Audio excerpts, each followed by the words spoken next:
Good morning students. हम पढ़ रहे थे सिविक्स का chapter 3 why do we need a parliament. Parliament की ज़रूरत क्यों होती है। लास्ट जो क्लास थी उसमें हम लोगों ने देख लिया था पार्लियामेंट क्या होती है।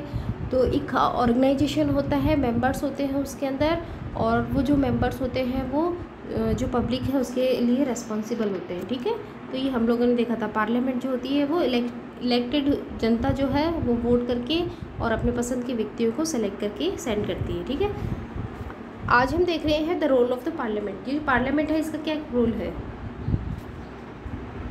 The Indian parliament is an expression of the faith. Indian जो पार्लियामेंट है इसके अंदर किसके जो फेथ एक्सप्रेशन होते हैं। The peoples of India having the principle of democracy. लोकतंत्र यानी डेमोक्रेसी के प्रति जो लोगों की फेथ है, विश्वास है, उन सब का एक्सप्रेशन किया जाता है पार्लियामेंट के अंदर। क्योंकि जो पार्लियामेंट के मेंबर होते हैं वो कौन होते हैं, जनता के द्वारा सेलेक्टेड पर्सन।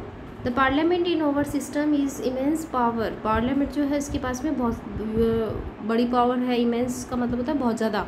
ठीक है, तो वास्ट पावर है because it is the representative of the peoples, क्योंकि ये जनता के रिप्रेजेंटेटिव है। देखिए हमारे यहाँ पे होता है कि 5 ईयर के अंदर जो इलेक्शन होते हैं तो उनसे जो पर्सन होते हैं वो सेलेक्ट होते हैं और फिर वो पार्लियामेंट में जाते हैं। तो उनके पास में क्या होती है, जनता की पावर होती है। The Lok Sabha is elected once every 5 year. इसको अंडरलाइन करना है कि लोकसभा जो है उसके चुनाव कितने साल के लिए होते हैं, 5 साल के लिए। The country is divided into number of constituencies. जो कंट्री है वो अलग अलग कॉन्स्टिट्यूंसीज मतलब निर्वाचन क्षेत्र या वोटिंग एरिया, इसको बोलते हैं वोटिंग एरिया। ठीक है, अलग अलग जो है वोटिंग एरिया में डिवाइड होती है। Each of this consistency elects in 1 person in the parliament. और सब जगह से एक एक पर्सन है वो सेलेक्ट होकर जाता है। देखिए इसको ऐसे समझते हैं, इंडिया जो है वो बहुत बड़ा कंट्री है। ठीक है, इसकी पॉपुलेशन और एरिया दोनों बड़ा है। तो इसके लिए क्या होता है, पॉपुलेशन के अकॉर्डिंग जो है एरिया को डिवाइड कर देते हैं और वहाँ से फिर 1 सीट 2 सीट इस तरह से पर्सन है वो सेलेक्ट होते हैं। तो हम एग्जाम्पल लेते हैं कि हमारे जो पार्लियामेंट है उसके अंदर जो सिलेक्टेड मेंबर है उनकी जो नंबर है ना वो 543 है। अभी प्रेजेंट की बात कर रहे हैं। ठीक है, तो 543 जो पर्सन है वो इलेक्ट होके जाएंगे। अब ये 543 पर्सन कहाँ से होंगे, कुछ जो पर्सन होते हैं वो सारे जो 28 स्टेट है वहाँ से, और यूटी से, यूनियन टेरिटरीज है 8, वहाँ से सेलेक्ट होके जाएंगे। तो इसी तरह से हमारे राजस्थान का जो एरिया है उसको 25 जो कॉन्स्टिट्यूंसीज है उनमें डिवाइड कर दिया गया है। मतलब जब एमपीज़ के चुनाव होंगे ना तो 25 क्षेत्रों में होंगे, 25 एरियाज़ के अंदर होगा, और वहाँ से 25 जो पर्सन है वो सेलेक्ट होके एमपी जाएंगे या पार्लियामेंट में पार्ट लेंगे। ठीक है,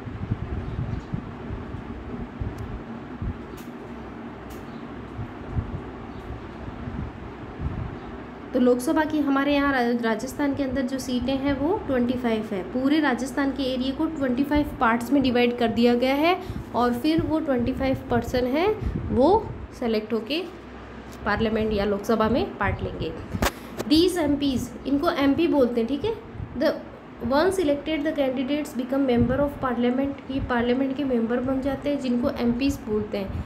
these MPs together makeup the parliament. और ये जो एमपीज़ हैं मिलके क्या बनाते हैं, पार्लियामेंट बनाते हैं, संसद को मतलब बनाते हैं। Parliament perform the following function. देखिए पार्लियामेंट जो है उनके फंक्शंस क्या है। Parliament, some of the major function of the parliament are follows. ठीक है, देखिए हमारे यहाँ पे जो भी रूल और रेगुलेशन होता है इसको ऐसे समझ लेते हैं कि हमारी कंट्री के अंदर जो भी प्रोसीजर होता है वो सारा का सारा पार्लियामेंट के अंडर में होता है। ठीक है, और पार्लियामेंट के पार्ट होते हैं लोकसभा, राज्यसभा एंड प्रेसिडेंट। देखिए लोकसभा और राज्यसभा जो तो हाउस होते हैं वहाँ से जो लॉ को मतलब लॉ मेकिंग की प्रोसेस होती है, एंड फाइनल जो डिसीजन होता है वो राष्ट्रपति या प्रेसिडेंट है उनके सिग्नेचर से होता है। ठीक है, तो सारा जो वर्क होता है हमारी कंट्री से रिलेटेड, जो रूल और रेगुलेशन जो भी तरह का वर्क होता है वो सारा का सारा पार्लियामेंट से स्टार्ट होता है। तो सबसे इम्पोर्टेंट जो पार्ट है वो है legislative functions. The parliament makes law. देखिए पार्लियामेंट क्या करती है, लॉ बनाती है ऑन ऑल सब्जेक्ट, सारे subject listed in the union list. देखिए हमारे जो कॉन्स्टिट्यूशन है, आप लोगों ने पढ़ा था संविधान, ठीक है। तो कॉन्स्टिट्यूशन के अंदर हमारी कंट्री के अंदर जो भी वर्क करने होते हैं ना, उन वर्क को 3 लिस्ट में यानी 3 पार्ट्स में डिवाइड कर दिया गया है। देखिए एक ही पर्सन के पास सारे वर्क होते हैं तो वो अच्छे से नहीं कर पाता, ठीक है। तो इसीलिए इनको 3 पार्ट में डिवाइड कर दिया है। फर्स्ट के अंदर यूनियन लिस्ट है, सेकंड के अंदर जो होता है वो फर्स्ट लिस्ट के अंदर यूनियन लिस्ट होती है और सेकंड लिस्ट के अंदर स्टेट लिस्ट कि जो भी सारे स्टेट है वो अपना अपना वर्क करेंगे, और थर्ड है कंकर्ड लिस्ट, ठीक है। इसके अंदर क्या होता है, कुछ वर्क होता है वो यूनियन लिस्ट के अंदर डाल देते हैं और कुछ जो होते हैं स्टेट्स मिलके करते हैं, ठीक है।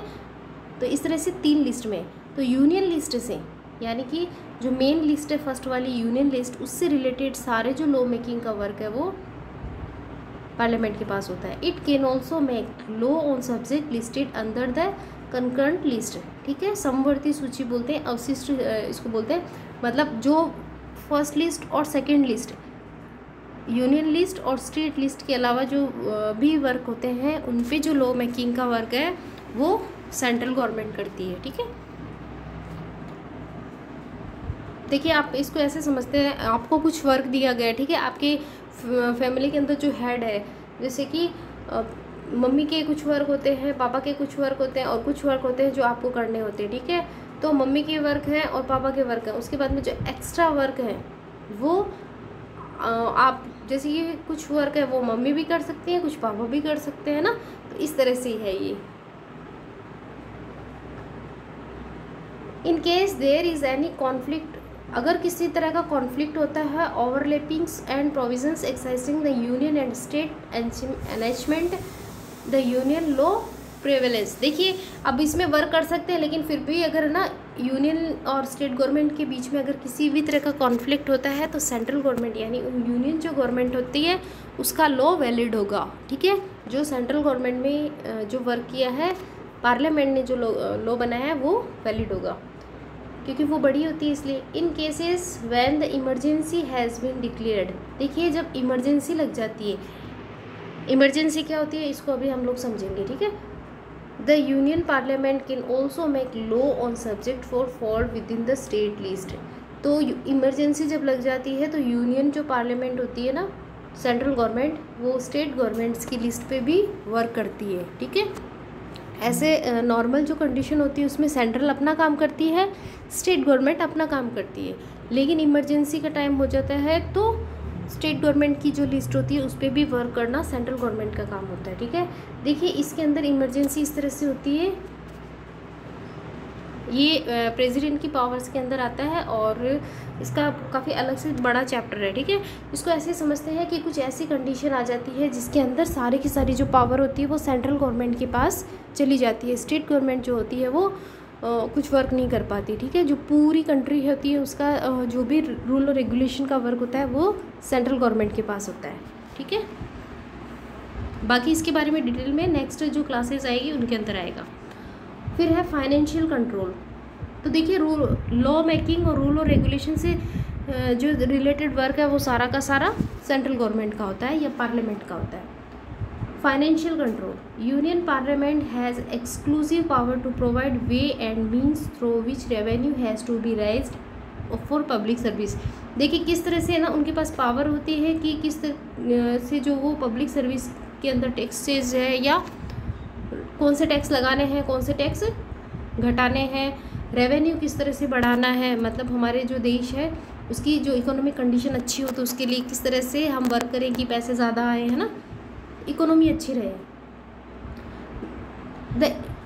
To that end it impose tax and also ensure that the money transactions for expenditures of various department of the government has been spent for the authorized purpose। तो किस तरह से जो गवर्नमेंट के पैसे हैं खर्च करना है और किस तरह से वर्क करना है जिससे वो रेवेन्यू का सर्कल है वो अच्छे से चलता रहे, ठीक है। देखिए बजट वगैरह सब आता है इससे related. Providing and exercising control over cabinet. देखिए कैबिनेट क्या होता है, ग्रुप ऑफ मिनिस्टर होता है, ठीक है। आपने सुना होगा कि एजुकेशन मिनिस्टर होते हैं, फाइनेंस मिनिस्टर होते हैं, डिफेंस मिनिस्टर होते हैं, तो मिनिस्टर होते हैं उनका ग्रुप जो होता है उसको कैबिनेट बोलते हैं। Over parliamentary system blends the legislative and the executive organs of the state in as much as executive power is wielded by the group of member of the legislature who command majority in the लोक सभा।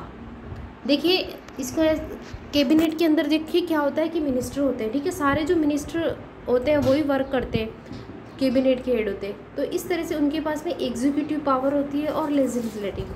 देखिए ये power क्या होती है, legislative होती है किसी भी जो लॉ होता है उसका ड्राफ्ट तैयार करना, ठीक है, कौन सा कानून बनाना है उसका स्ट्रक्चर तैयार करना, और उसके बाद में एग्जीक्यूटिव का मतलब होता है लॉ का फाइनल एग्जीक्यूट करना, यानी अगर कोई लॉ बन गया है उसको हमारे जो डेली प्रोसेस में लेना, ठीक है, लागू करना एक तरह से।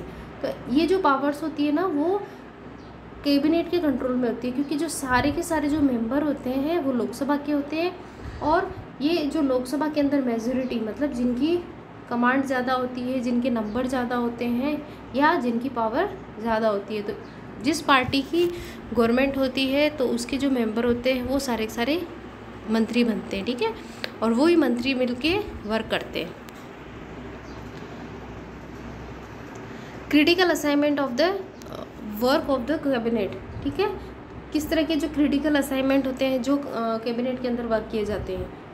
The parliament provide the form through which is insured that the cabinet remains in the power only a long as the commands majority support in Lok Sabha.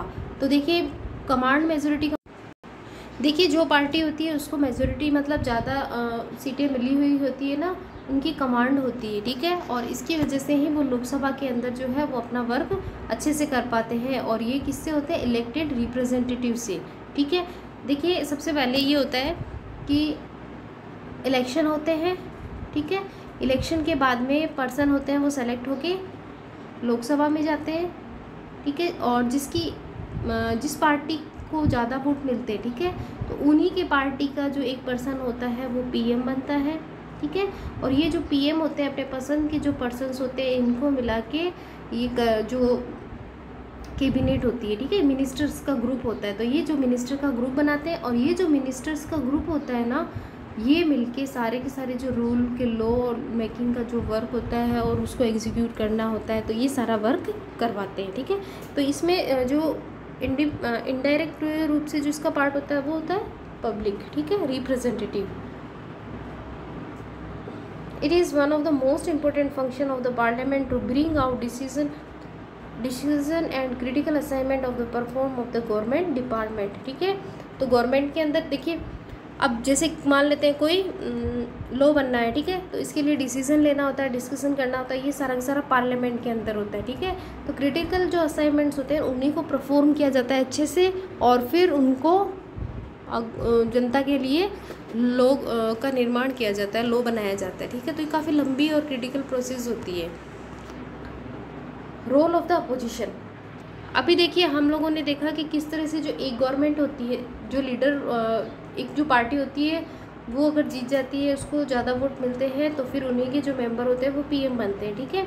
इसके बाद में जो अपोजिशन में पार्टी होती है, मतलब जो जीत नहीं पाती है या जिसकी नंबर इतने नहीं होते हैं, ठीक है, तो वो होती है अपोजिशन पार्टी, उसको बोलते हैं। तो वो अपोजिशन पार्टी का क्या रोल होता है, देखिए इसको एग्जांपल में समझते हैं कि अभी जैसे मान लेते हैं लोकसभा के चुनाव हो गए, ठीक है। अब लोकसभा के चुनाव के अंदर एक जो पार्टी है, जैसे मान लेते हैं बीजेपी, ठीक है, वो जीत गई, ठीक है, वो विनर पार्टी होगी, रूलिंग पार्टी होगी, और इसके अपोजिशन में जो अदर पार्टीज थी, जैसे मान लेते हैं कांग्रेस है या बसपा है, जो भी है, तो अगर जो नहीं जीती हैं वो क्या हो गई, उनकी अपोजिशन पार्टियाँ, ठीक है।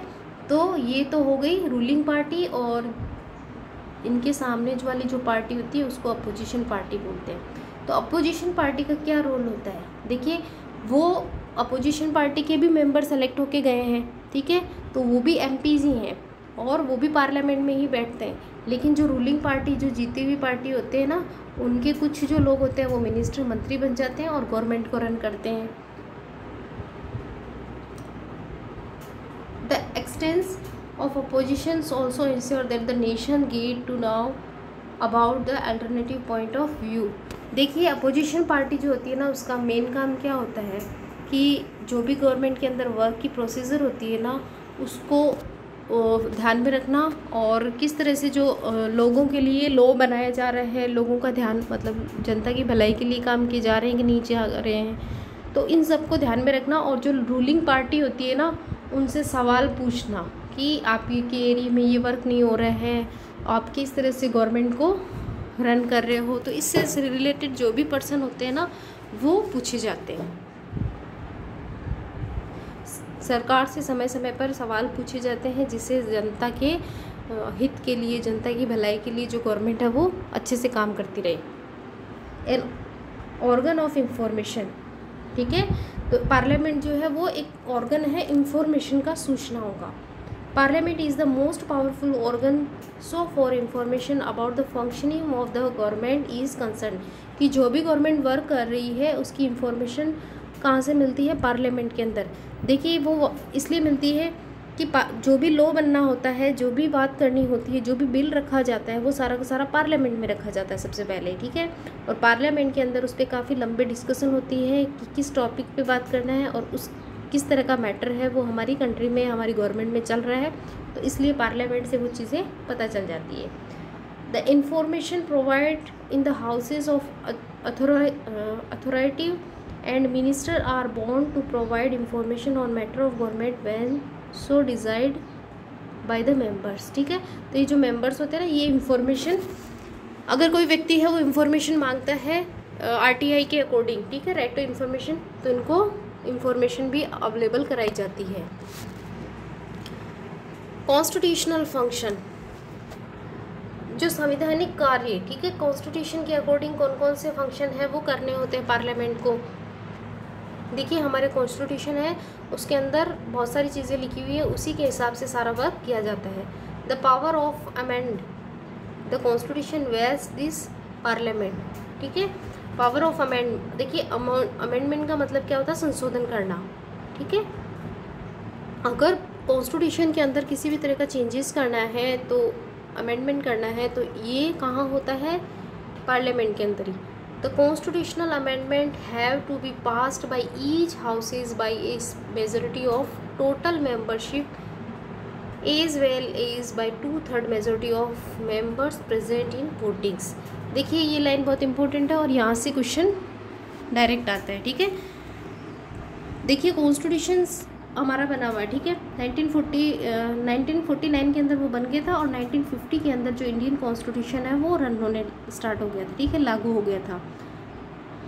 इस कॉन्स्टिट्यूशन के अकॉर्डिंग सारे वर्क किए जाते हैं। इस कॉन्स्टिट्यूशन, देखिए ये 1950 में लिखा गया था ना, ठीक है, तो इसके लिए अभी काफ़ी ईयर्स हो गए, तो ये उस टाइम को लिखा गया था। इसके बाद में हमारी जो कंट्री है उसकी पॉपुलेशन भी काफ़ी बढ़ गई है, और टाइम टू टाइम जो है ना चेंजेस करने पड़ते हैं, कुछ चीज़ें होती हैं वो समय के हिसाब से बदलनी पड़ती है, ठीक है। इसलिए कॉन्स्टिट्यूशन के अंदर कुछ अमेंडमेंट यानी संशोधन करने की ज़रूरत होती है कि आज हमको किस तरह के जैसे लॉ की ज़रूरत है, तो क्या हम उसमें ऐड कर सकते हैं, कौन सी चीज़ें हमको उसमें से हटानी है, तो इसके लिए हम उसमें अमेंडमेंट यानी संशोधन करते हैं। और ये जो अमेंडमेंट की प्रोसेस होती है ना, इसको दोनों हाउस, देखिए ईच हाउस का मतलब हो गया लोकसभा और राज्यसभा, दोनों हाउस से मेजॉरिटी ऑफ टोटल मेंबरशिप, जितनी भी उनकी नंबर है, जितनी भी संख्या है उसका 2/3, ठीक है, जितने भी टोटल मेंबर है ना उनका 2/3 पार्ट प्लस स्पेशल मेजॉरिटी का मतलब क्या होता है कि जितने लोग वहाँ पे प्रेजेंट हैं वोटिंग के टाइम, ठीक है, उनका 2/3 पार्ट है वो फेवर में होना चाहिए, तब जाके वो कोई भी जो अमेंडमेंट है वो प्रोसेस में आता है या फिर पास माना जाता है उसको। तो जितने भी जो मेंबर होते हैं ना, जैसे मान लेते हैं कि लोकसभा है, ठीक है, तो लोकसभा के टोटल मेंबर कितने हैं?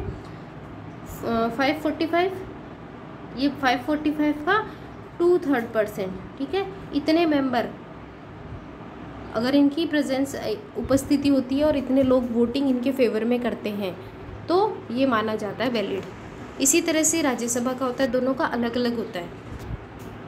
तो ये जो अगर प्रोसेस पूरी हो जाती है तो हमारे कॉन्स्टिट्यूशन के अंदर अमेंडमेंट या संशोधन किया जा सकता है।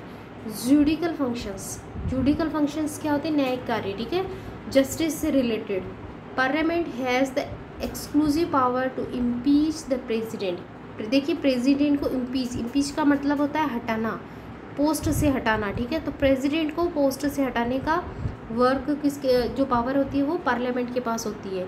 एंड रिमूव जजेस ऑफ द सुप्रीम कोर्ट, जो सुप्रीम कोर्ट के जज हैं उनको भी हटा सकते हैं। एंड द हाई कोर्ट के जजेस को भी हटा सकते हैं through a prescribe procedure.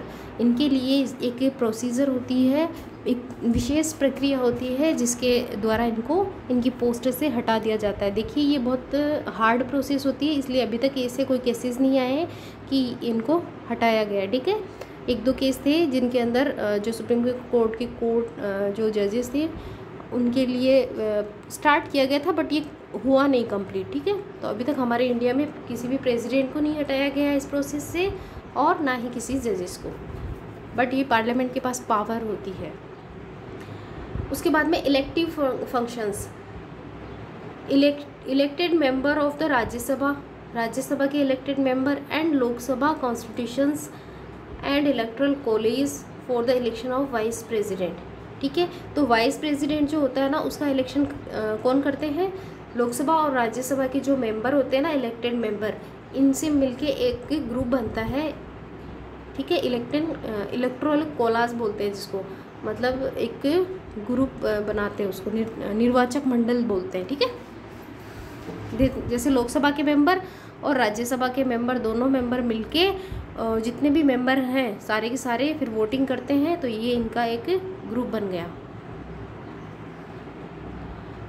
Along with elected member of the state legislature, they form the electoral college for election of the office of the president. इसी तरह से लोकसभा और राज्यसभा के elected member plus state legislative assembly, ठीक है, state legislative assembly यानी विधानसभा के member, ये सारे मिलके राष्ट्रपति के लिए निर्वाचक मंडल का निर्माण करते हैं।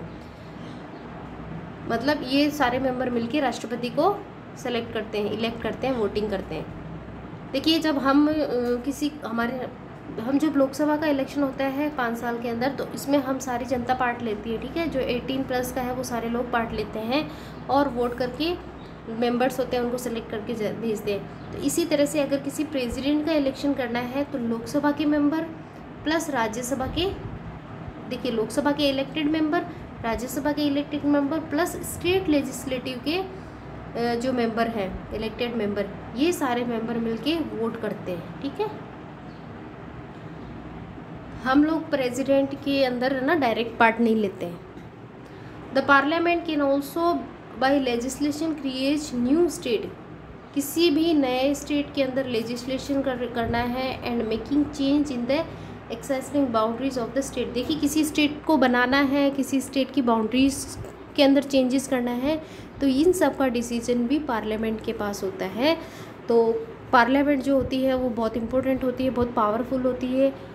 सारे जो रूल और रेगुलेशन के वर्क है वो पार्लियामेंट से ही स्टार्ट होते हैं, इसलिए हमारी जो पार्लियामेंट है इसका इम्पोर्टेंट रोल है।